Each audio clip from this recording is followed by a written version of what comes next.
And so, formally welcome everyone to our weekly call. Middle of November already. The year is sort of rapidly coming towards a conclusion, which is quite scary. Okay, let me share my screen.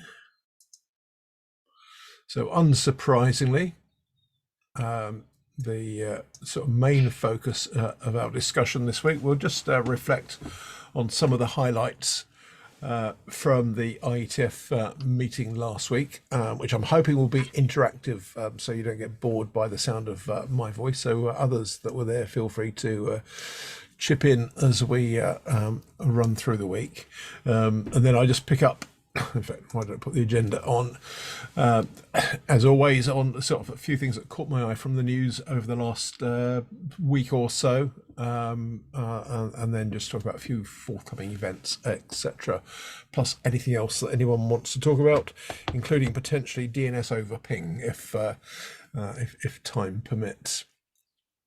So let's jump straight in. What I've done is to reuse the agenda items that we sort of highlighted on the call 2 weeks ago.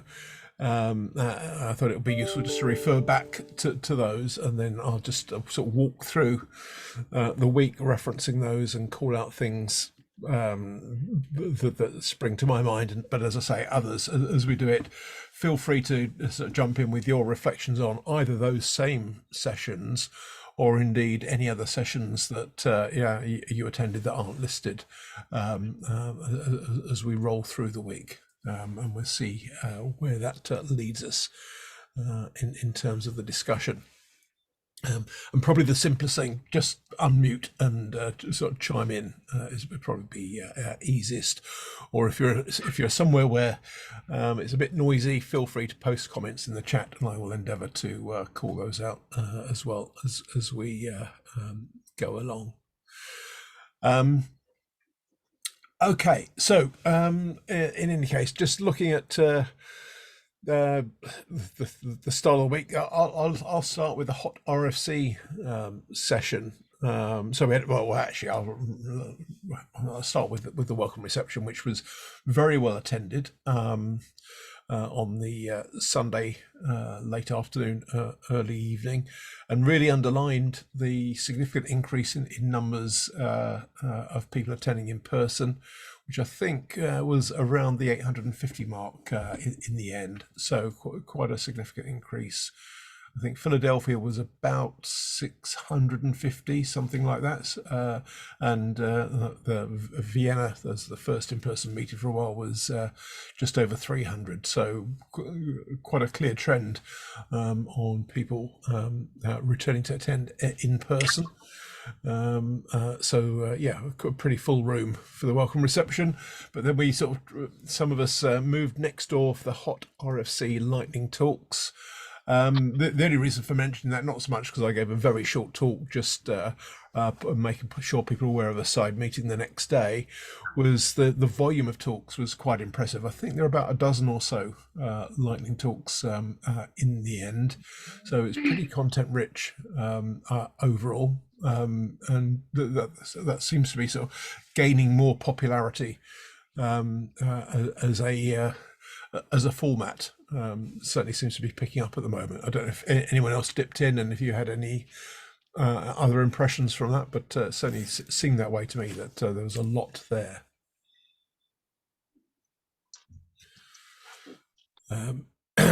Looking then on the Monday, the three things I'll mention were in the afternoon.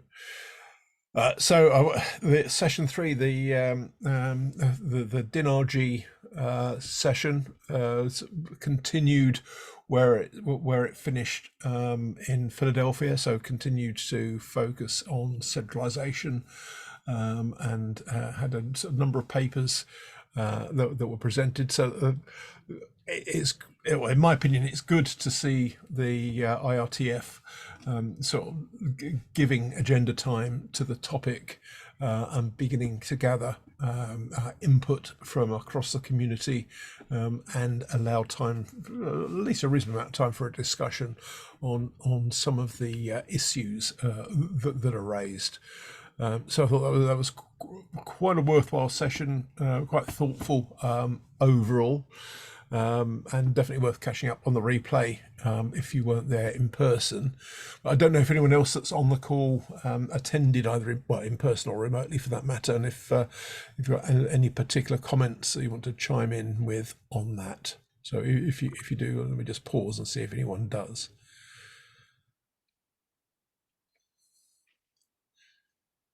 So if you've got any particular observations.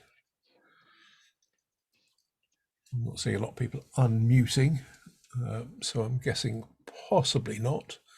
But I'd certainly commend it to you if you're interested in more sort of policy aspects. Then that's worth your time to catch up on. But we transitioned from that to a meeting in the basement level -2, so in the bowels of the meeting of the hotel, which was a side meeting convened by a combination of the UK's Department of Culture, Digital Culture, Media and Sport, as well as the ISOC, so Internet Society, which I think they've been running for a sort of day and a half on some sessions targeting UK government and some other governments. And the side meeting was really the culmination of that, but with a rather wider audience. It was extremely well attended. So well attended, in fact, that not only was there a standing room only in the room, but there were people stood in the corridor outside the room as well, plus a bunch of people that had joined remotely. And I think it really sort of led to a discussion about the merits of having stakeholders beyond the typical IETF community involved in the IETF meeting. I inferred from the discussion that the sort of preceding sessions had gone well, and there was some traction with some other governments, which hopefully will bode well for that continuing, perhaps in an expanded sense, in Japan at IETF 116.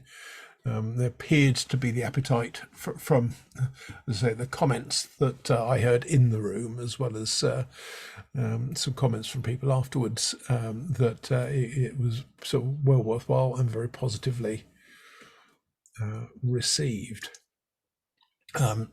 So, and then that from there we sort of went straight to a discussion, a different side meeting on ECH.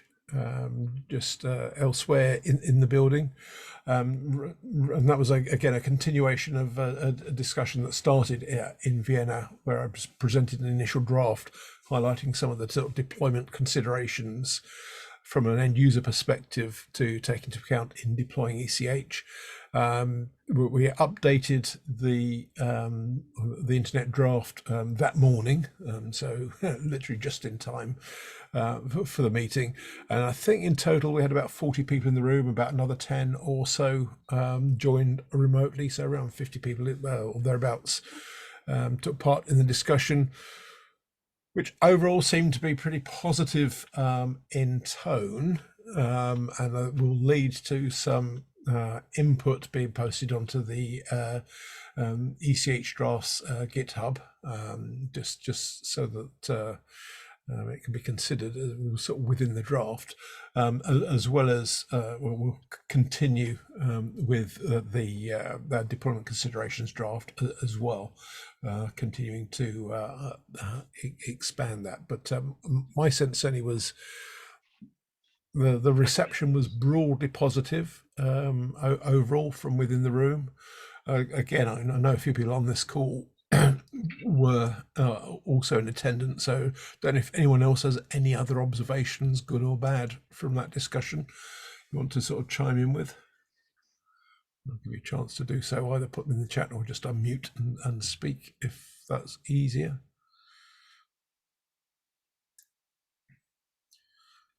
And the record, although it's not official part of the IETF proceedings, none of the side meetings are per se, the recording is accessible for that, if you want to catch up on the discussion in detail, albeit the sound quality isn't brilliant. It's just a function of not being used to the AV in the room, which made it a little harder to capture things. But as I say, anyone else want to add on anything you picked up specifically from that discussion?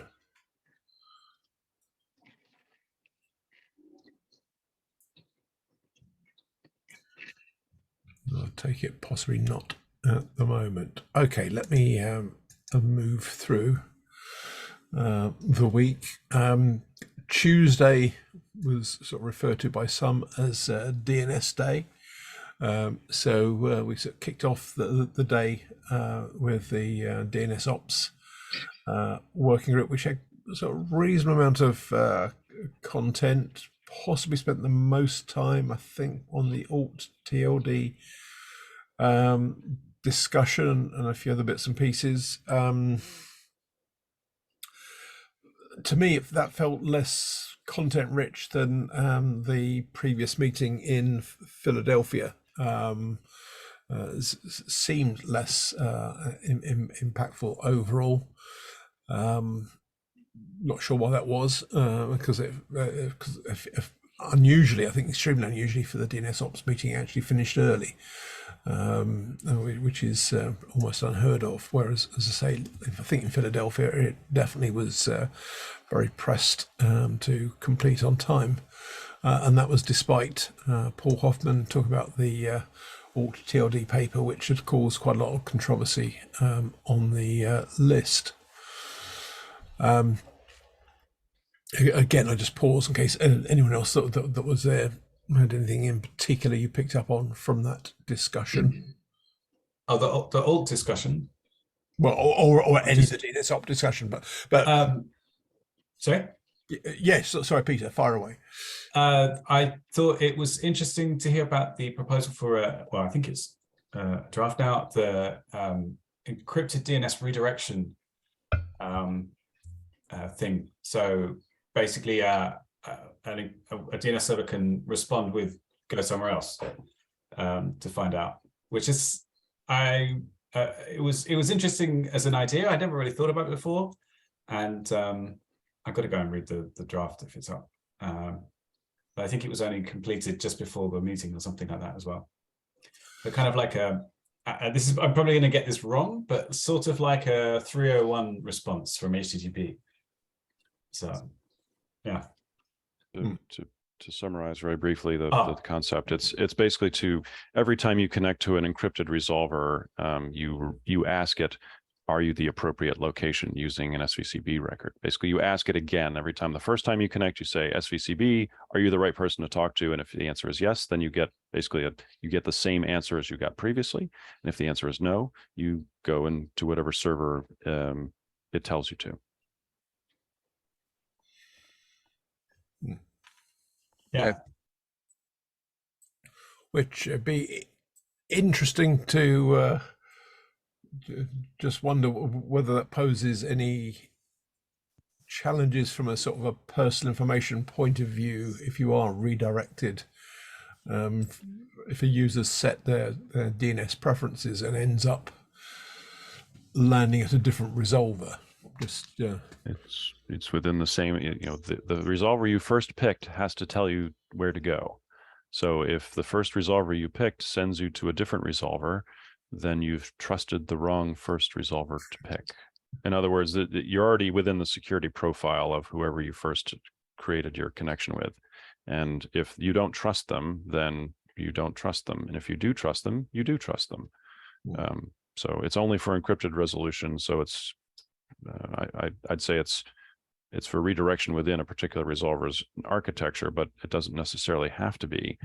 But you trust who you trust, and that trust is transitive.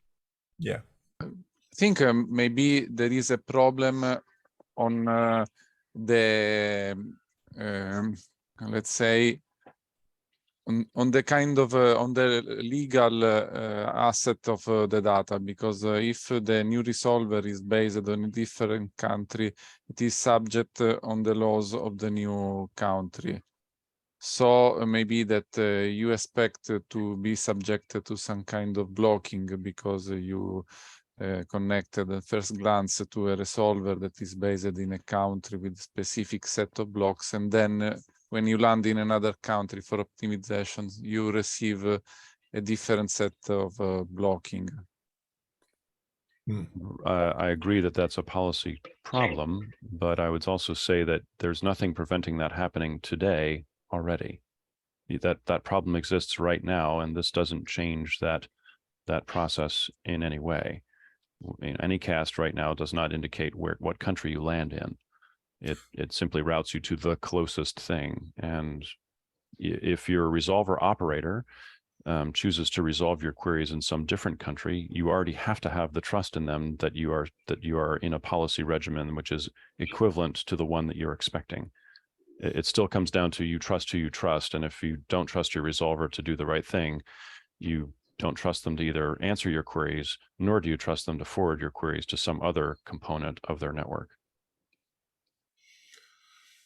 I thought it was really interesting, and I liked it. I did ask one question, which I don't think was answered there. I don't know if I'm new to the IETF, so I wasn't sure if I was asking in the right way. But is the intention to have something like with HTTP redirects where you have different kinds of redirects? So you have like a 301, is it temporary, and 302? No, 301 is permanent and 302 is temporary. No, they are all permanents. They basically say that you need to go to a different resolver for all of your queries. Now, if the new different resolver doesn't work, there are going to be client-specific fallback methods, and the draft doesn't really talk about that. But we recommend that you fall back to the original resolver that you used if failures occur deeper in the path. Right. Okay. Interesting. Thanks. And Suzanne, who will have been observing the timekeeping rather more accurately than I did, was put in the chat that it did finish on time, in fact.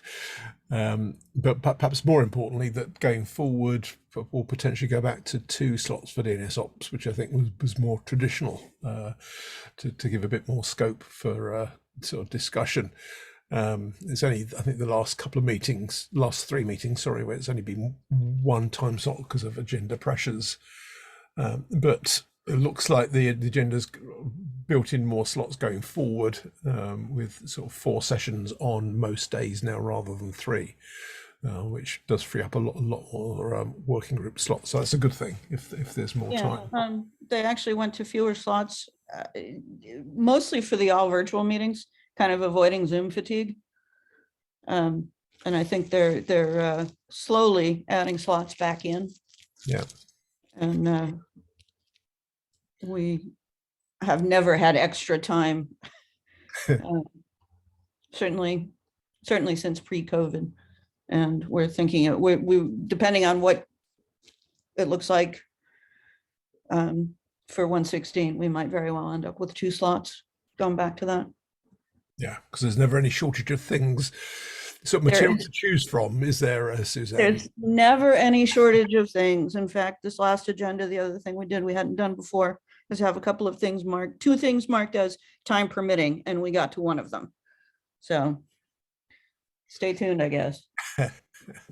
Yeah, well, I suppose it's a good problem to have. This is not me complaining. No, definitely not. Kurt's posted an interesting question in the chat about whether regulations apply to the requester or the server answering the query, or both, depending on legislation, which, as John has then observed, is a very good question. And I think I agree with John that the answer is it varies depending on whereabouts in the world you are, which doesn't help at all. And I guess if you're a global resolver operator, it makes things a tad complicated. I'm wondering whether it's time I should reach out to our local regulator, local in the UK, that is the ICO, and see whether they'd be happy to volunteer someone to come on the call again to talk about such issues. Something which one of their team did previously, which I think was quite helpful, just to give a sort of regulator's eye view on such matters. So I may well do that, see if they have if they're up for that before Christmas. Obviously, they won't be able to speak for all regulators globally, but they can certainly give a perspective, at least for themselves and for some of the others that they talk to, see what the current thinking is in the regulatory community. So I'll make a note to do that, see if they could be tempted. Okay, right, moving back to the agenda. Also on Tuesday, we had a combined deprive and ADD session. The deprive one was roughly 30 minutes. The ADD one was the balance of the time. From memory, I think the sort of deprive focused exclusively on the opportunistic encryption between recursive and authoritative. And I confess I can't remember anything particularly noteworthy that came out of that.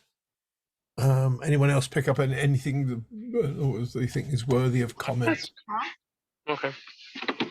From that? Bei der dann nicht. I'll take that as possibly not. And then, as I say, the meeting morphed into the ADD meeting and covered quite a lot of ground, a couple of presentations from Terry amongst others. So sort of giving an update on Split Horizon, resolver information, server redirection, etc. So it's quite a lot of papers covered, although again, I think we finished certainly within the time allocation, without anything overly sort of difficult that was covered in either of the two meetings. So it covered a lot of ground in a sort of pretty short space of time, but with nothing especially controversial that springs to mind. Again, I'll pause in case I missed something that anyone else picked up I think was especially noteworthy.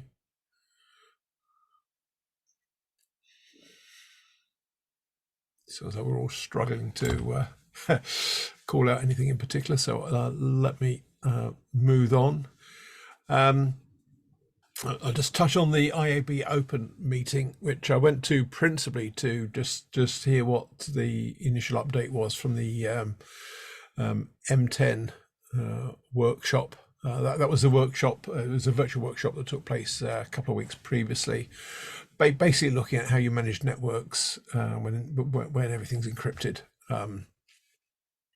But unfortunately, I think it was maybe just slightly too soon for a meaningful update. So I think there was acknowledgement that the workshop happened, it was useful, but without yet really anything to be shared on conclusions.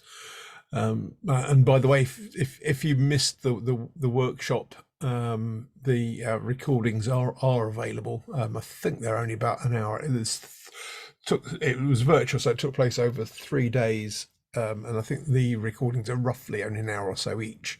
So it's well worth your time. It's a quite easy way of catching up. There was presentations from a variety of people and a lot of different papers that were contributed to the workshop. So it's well worth just sort of dipping into that if your diary allows.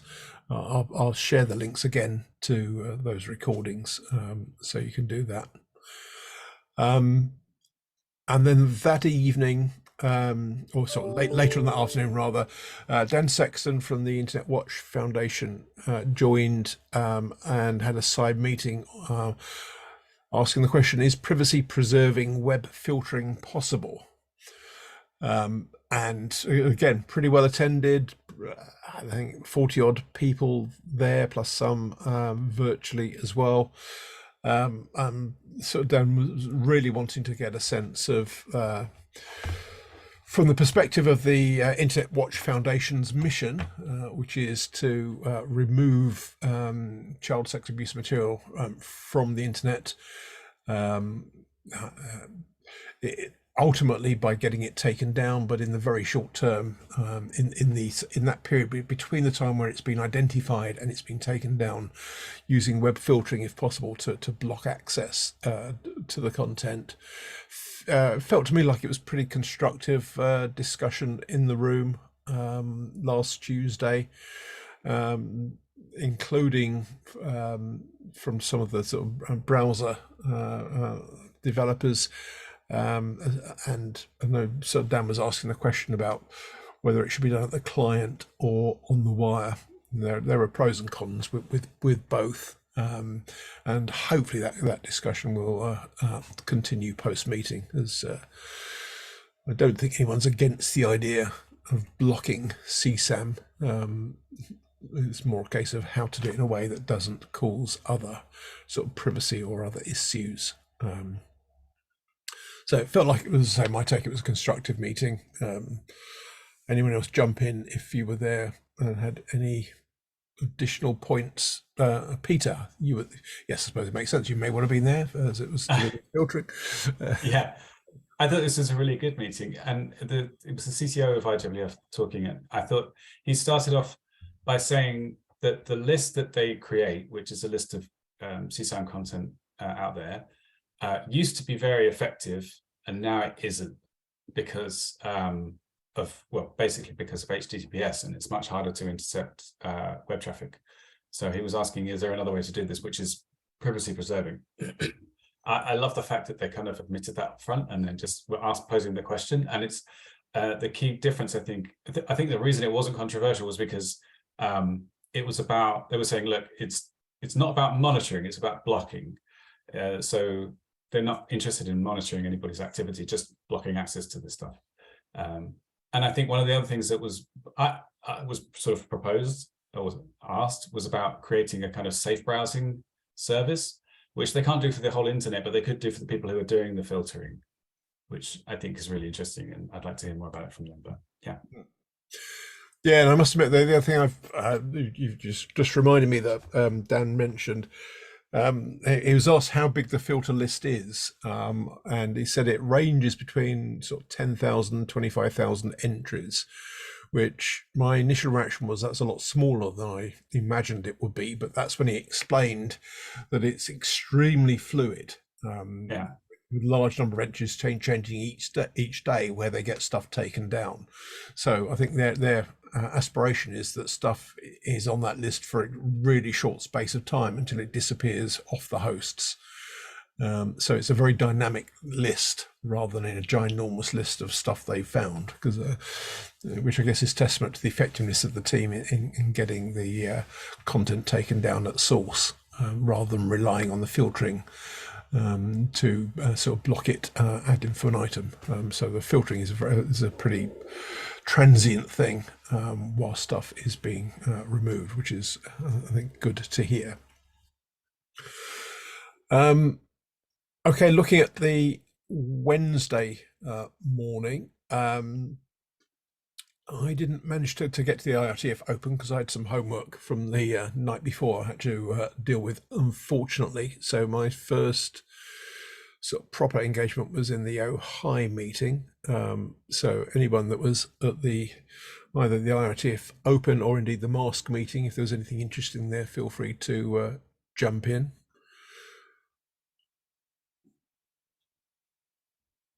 And otherwise, I think we had quite a useful discussion in OHI, sort of talking about how to sort of get out the configurations using the service binding records, and some other, I feel like, more technical discussion. So it's the high sort of discussion felt like it's getting much more into the nitty gritty of stuff than perhaps it has when it first started, which is no great surprise. And starting to talk about some of the more interesting issues.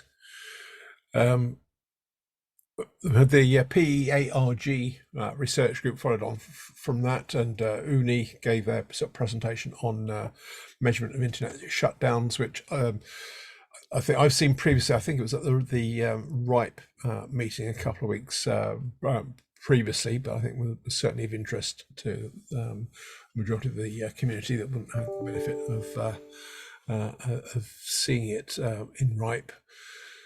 And then we, as always, as is sort of traditional, concluded the the Wednesday with the plenary, which was pretty well attended, covered a lot of ground with reasonably few questions as always, but with the various constituent parts of the IETF just giving sort of general updates on what they've been about over the last 3 or 4 months.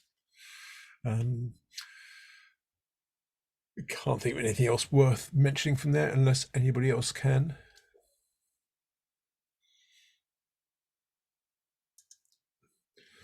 In which case I'll roll over to the sort of last part of the week. So Thursday and Friday, the MAPRG meeting, so measurement of analysis for protocols, was one of the sessions on the Thursday. Quite a good discussion there. A couple of presentations that people on this call will be familiar with. So talking about the impact of encryption on the speed of DNS, evaluating the performance of Quick, DNS over Quick even. So as I say, that's a presentation that you will be familiar with, and certainly a subject matter that is, but it was good to see that shared more widely. Triggered, I think, on the chat, if I remember rightly, exchange of views as to whether DNS over HTTP or DNS over Quick was the better solution. I think it may have been Tommy Pauly, but apologies if I'm getting confused on the chat messages, but I think it was Tommy that observed that DNS over HTTP3 was possibly the better answer because it could always fall back to HTTP2, whereas if DOQ fails, then maybe you're either your DNS stops working or you revert to unencrypted DNS as the fallback, which was an interesting observation. Sorry, a quick question just for John. Actually, does the redirection idea cover multiple protocols? So could you redirect from a DOH server to a DOQ to DOH? Yes, it has to be encrypted. You cannot downgrade, but I believe it supports encryption to encryption. Okay, cool. Could be a use case. Yeah, good spot, Peter. I then didn't go to SecDispatch or Medinus because I was then had to get ready for the Article 19 CDT side meeting. So I don't know if anyone stepped into either of those and had anything noteworthy you think is worth sharing.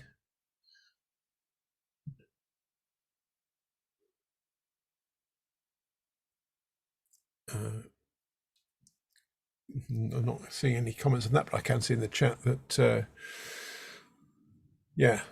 about speed. So good agreement between Kurt and Tommy Jensen on that, which is good to see.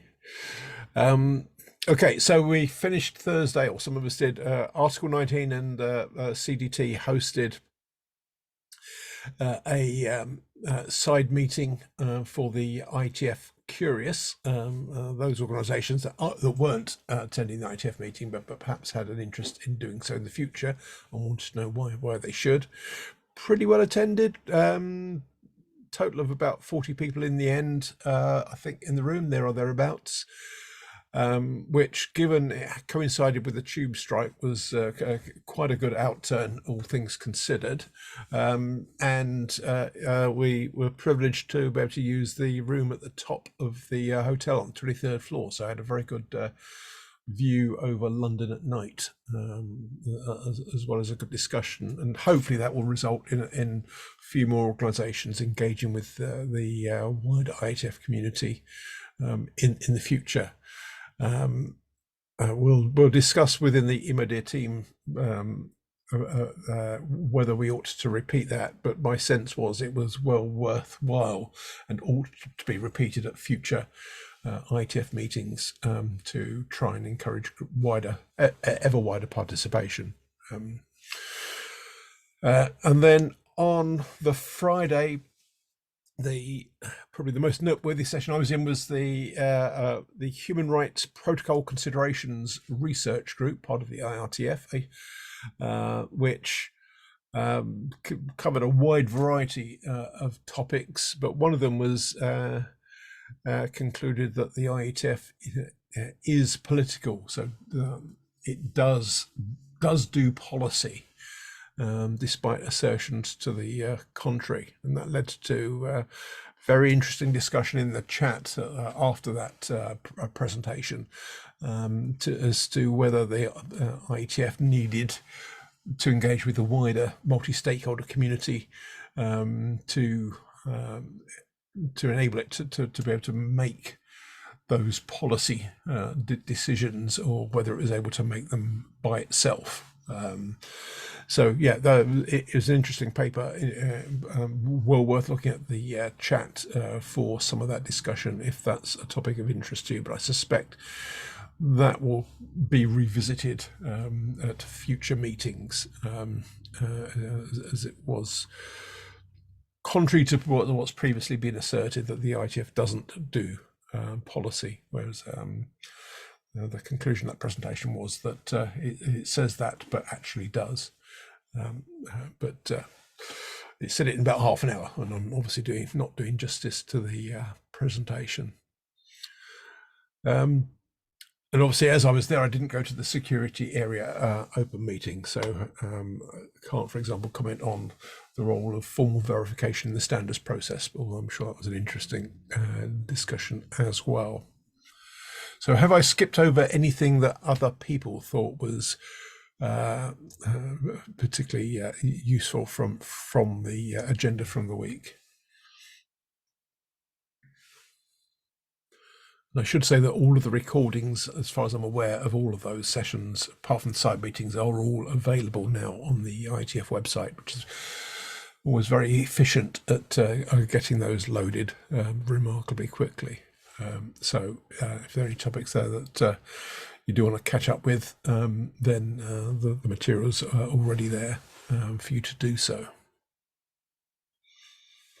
Okay, I'm not seeing anyone, any other comments in the chat. Can't see any hands raised, so I'll assume that covered the main points. Let me just swiftly then change subjects. I'll just talk briefly about some recent developments. So these are all things I put in the weekly headlines email, of which there was a reasonable amount of a comment about Google's VPN application. I happened to put one of the articles there to link to. Others are available if that's a topic of interest to you. Broadly, it's been sort of positioned by the journalists that have talked about it as sort of Google's answer to Private Relay. And I don't believe that's necessarily Google's positioning of the service, but nevertheless, that's how it's being portrayed by certainly some of the coverage.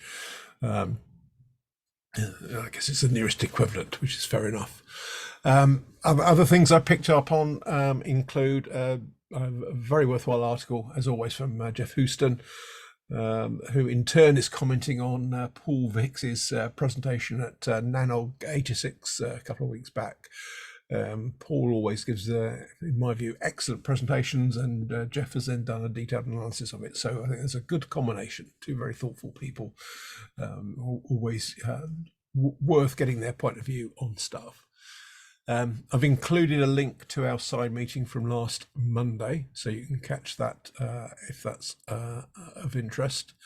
There's also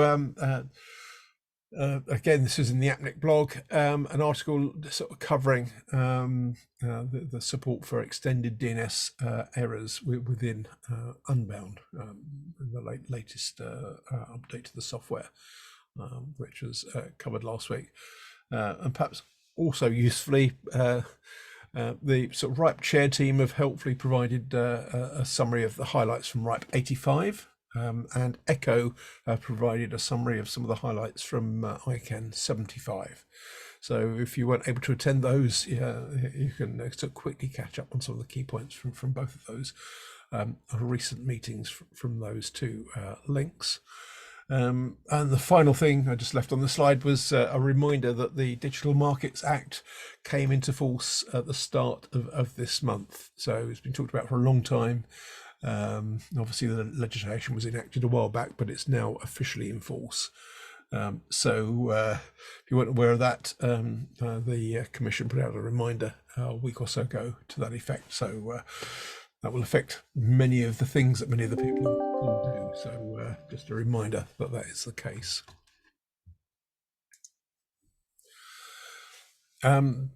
Plenty of forthcoming events, but not so many through to the end of this calendar year now, unsurprisingly. But tomorrow and Wednesday, if you're in Brussels, you've got the ICANN DNS Symposium taking place.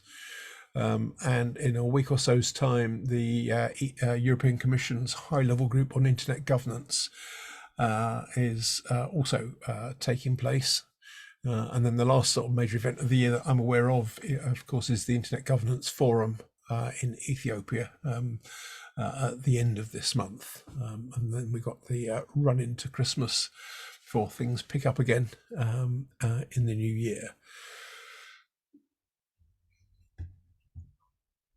And thank you, Peter. I've seen the chat you just highlighted a forum on DNS abuse. So I'll add a note on that as well. Thank you.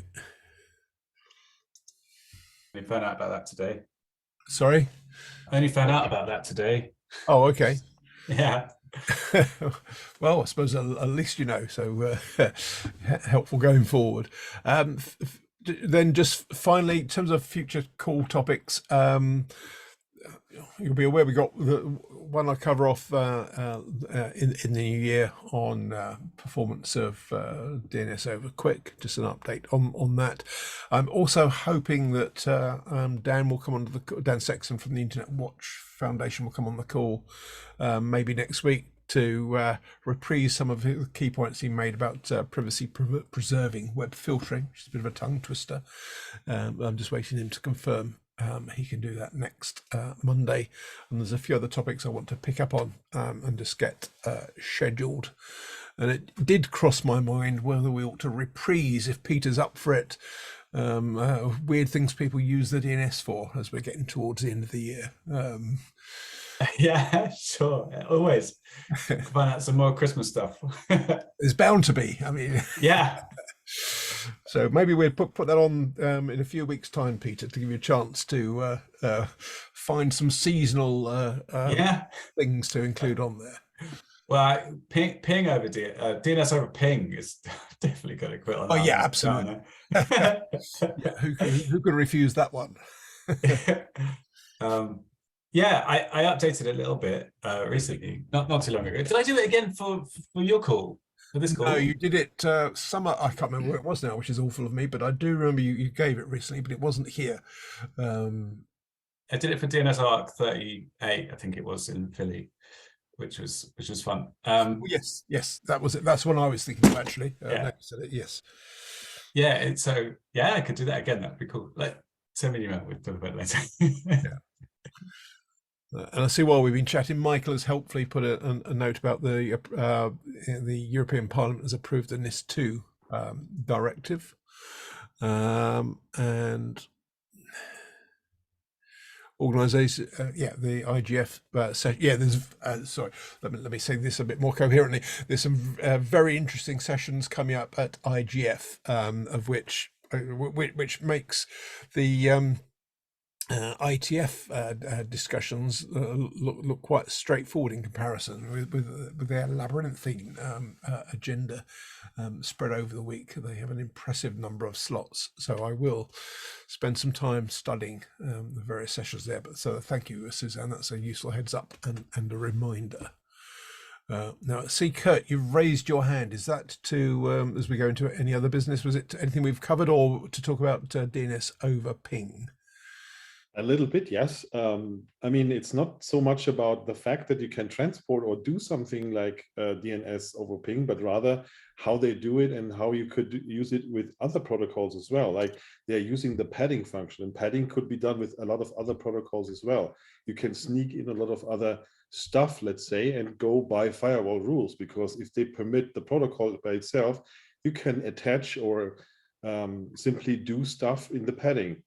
And since ping is not really a bad protocol in general, like ICMP for v6 is very necessary, I think it's an interesting proof of concept what you can do with padding. Yeah, fair comment. And as you say, it's something which exists in other protocols. So maybe this will open the floodgates for a wide variety of other implementations, which will keep Peter very busy updating his presentation in that case. Yes, thank you for that. That's an excellent spot. So we are officially on any other business. So anything else that anyone else has picked up through the week or last week or two that you want to mention? Let's see, John's commented about exfiltration through QNAME and RR set as another option. Anything else that anyone wants to just raise whilst we're sort of gathered on the call? If so, either put it in the chat or raise your virtual hand, or indeed just unmute and just jump on.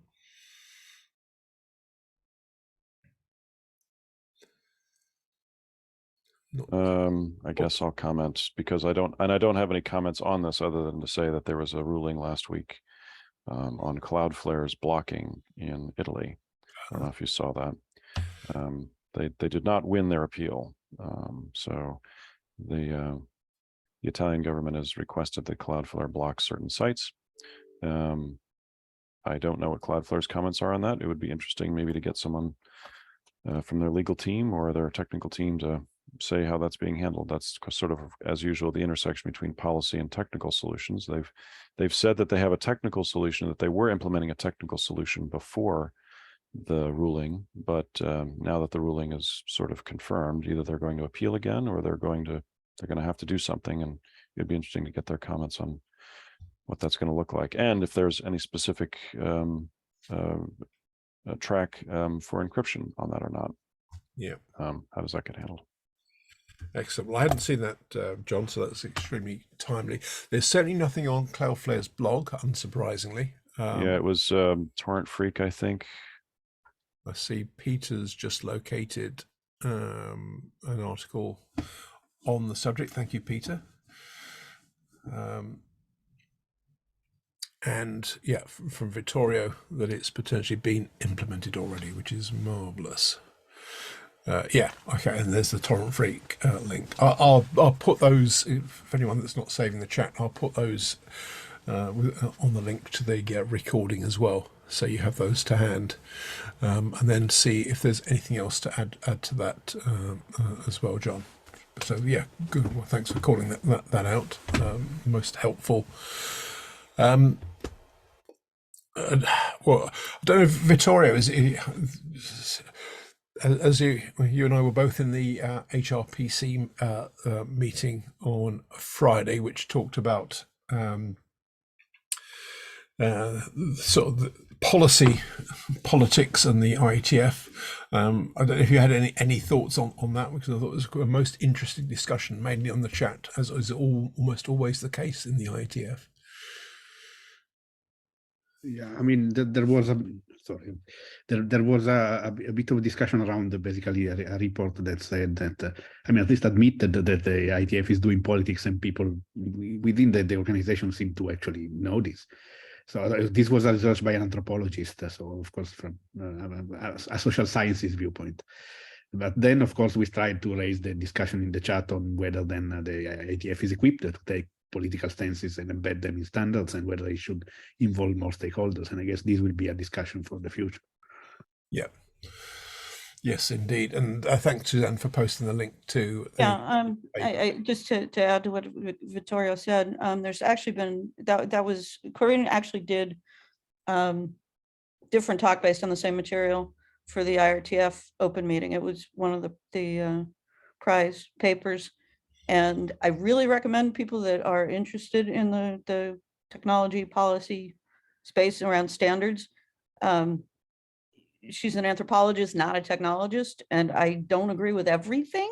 But you know what? It'd be a boring world if I did. And I think the important thing, no, I like the paper a lot just because, you know, and everybody I've recommended it to, people are thinking about things in a slightly different way. So I do recommend the paper. She basically did an ethnographic study of not only the IETF's role or ambitions with regards to policy, but also a bunch of other, you know, cultural, anthropological kinds of things. So it is definitely worth checking out. That I think it was her PhD thesis. It was. So as Michael's Yeah. just observed, that the whole paper, if you look at it in total, is not small. No, but it's well organized, you know, so you can sort of dip in and out. But the other thing is that I think it's very worthwhile work, and I was glad I put some time into it, and I think other people would benefit from it as well. Yeah. And if you like, if you want the easy way into that, and I'd forgotten, until you reminded me that she also gave a presentation at the IETF Open meeting. So you've got the recording from both the IETF Open meeting as well as the HRPC meeting. So sort of two different aspects to the paper. So I think between those, they're probably no more than half an hour, 45 minutes tops. So you could sort of watch those before deciding whether to invest time in the substantial paper. And certainly the presentation, the HRPC one, was very easy to absorb, but it raised a lot of fairly profound issues.